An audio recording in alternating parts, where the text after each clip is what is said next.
I'm Greta Aronoff. I'm Edna Bednarski. I'm Adina Bednarski. I'm Frida Alperstein. I'm a Holocaust survivor, and this is my story.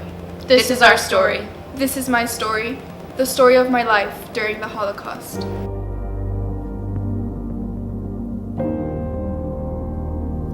I was about 13 years old. I was 17, just turning 18. I was 12, and my sister was 8.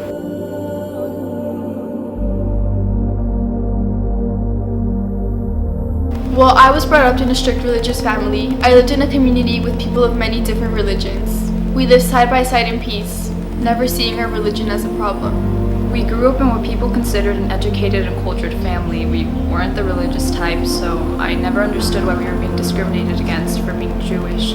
We lived in a place with mainly farming families. People struggled to get by and survive. But when the war hit us, that's when all our problems started. And we all prayed and prayed, hoping the war would pass us by. But once the war started, the persecution got even worse.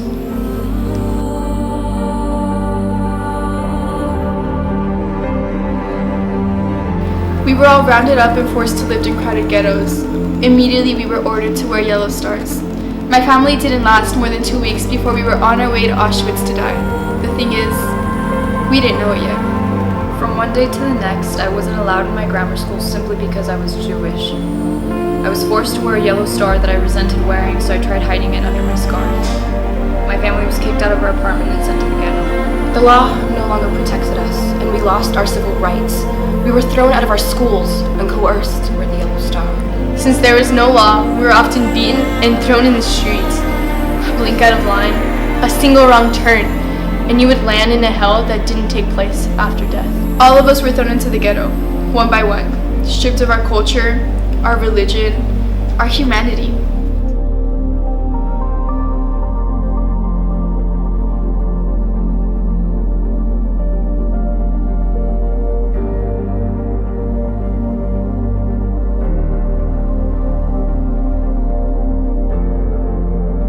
My mom received a call from her friend asking if the authorities had come to get me.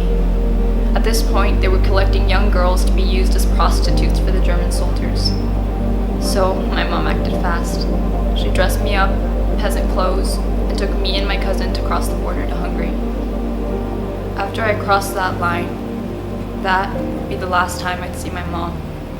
The last time I'd look into her eyes. The last time I'd ever see her face. And the last time I'd ever hear the words, "I love you."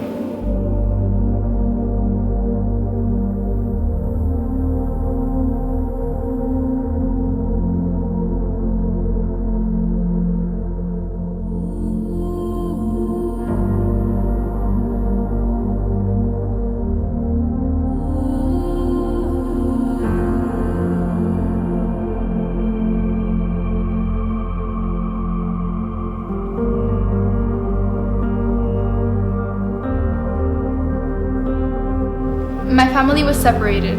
My father was executed before we even got to the camp. When I arrived, I only had my mother and my 3 younger sisters. My 13-year-old sister and I were separated from our loved ones. It wasn't until later that I realized that burning smell out of the barrack I was staying at was their flesh, along with millions of others being burned alive. We slowly became just numbers. I was no longer Greta. I was a number amongst millions of others.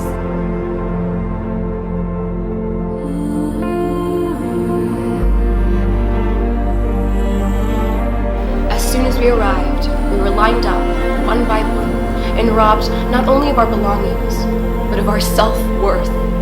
We were stripped of our clothes and tossed to the floor, leaving us bare and naked.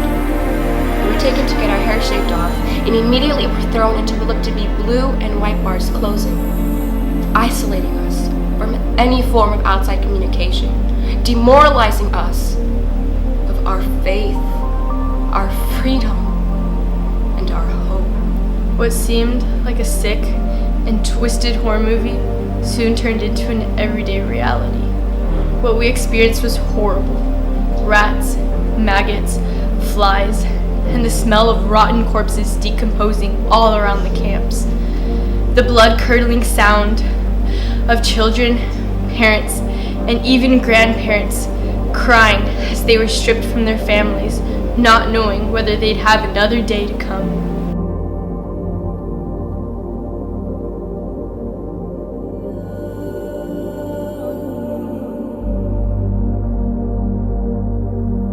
We were constantly hungry, humiliated.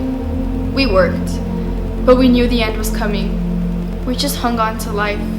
It was an overbearing cloud of pressure over me. You're this young 18-year-old girl who has had her entire life ripped away from her. And regardless of that, we kept hope in our hearts, knowing that every moment could be our last. We were always trying to live our lives as if it was our last day together. And we tried cherishing every little moment we had left.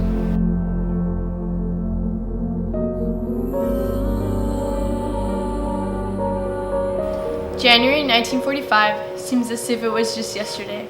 It felt like a dream. I had to keep pinching myself to make sure it was real. September 2nd, 1945. A day I regained my life. A day Jews regained their freedom. May 1st, 1945. I remember that moment so clearly. The moment the Americans finally liberated us. The moment I was reunited with my sister and I finally had my life back. It was a weight lifted off my shoulders, not having to spend every second of every day worrying about whether I was going to be shot or sent to a gas tank to die.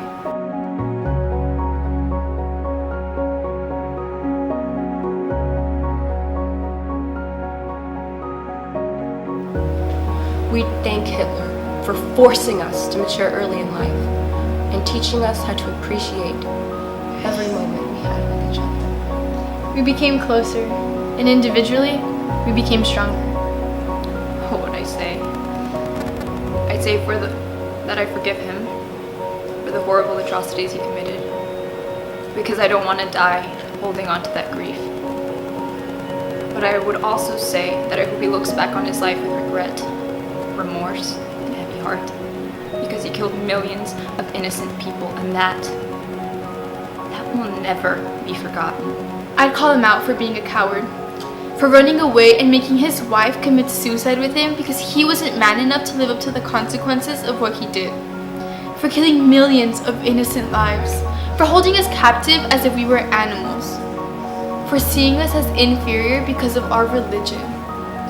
I would never forgive him, because even though those events made me who I am, even though they're part of my story, what he did was disgusting, and I would never thank him.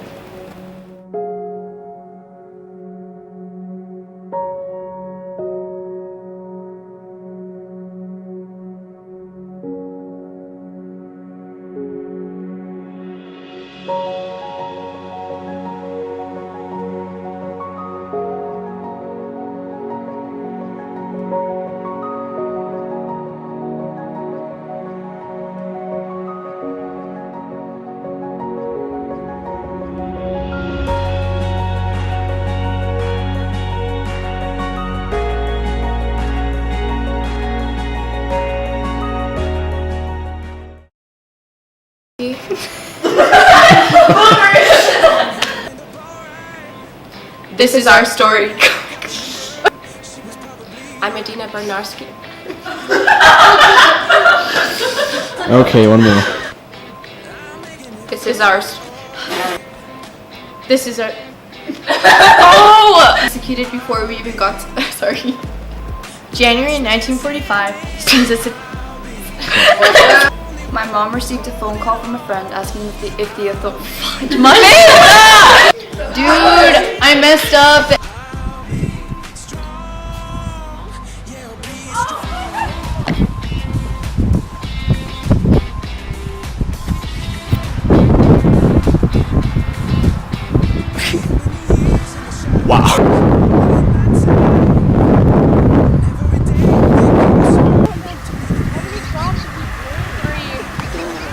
Let the screen show.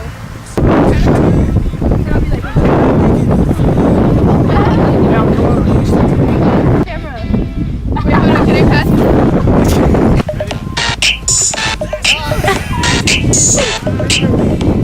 Okay, go. Oh!